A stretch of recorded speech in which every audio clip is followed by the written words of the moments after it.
Hello there, hope you had a good weekend. It was a bit better today, wasn't it? What a difference a little ray of sunshine makes. But many of you are out last night enjoying bonfires and firework displays. And if you are out tonight, it's going to be a little bit nippier than it was last night, but it should be mostly dry. So taking a look, low pressure lingers close by for the next few days. And then midweek we have a band of rain crossing the whole of the country, west to east, as you can see here, but actually moving through quite sharpish. And so we're not expecting any massive rainfall totals. And then behind it, it's back to business as usual and sunny spells and showers. So no significant weather really expected to happen this coming week, which is probably a relief for many of us. Taking a look then at the next few hours, you can see that after a mostly dry day today, it's going to continue dry this evening with some good clear spells. I think we'll generally be frost-free, but it will be a little bit chilly at times. And one or two showers may just slip across the Pennines. Some mist and fog patches forming in places, and they could be enhanced by any smoke particles in the air.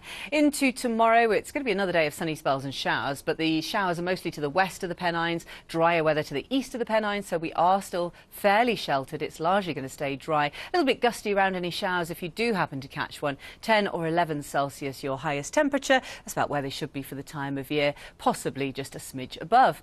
And then as we head into Monday evening, it's pretty much the same kind of thing. It's mostly dry. For Tuesday, pressure building from the west, and so that kills off any showers from the west. But since most of them don't actually reach us anyway, it's going to be a mainly dry day with good sunny spells. Wet and windy for a time, though, as that system moves through on Wednesday, especially with gales at the coast, but fine behind it. Bye-bye.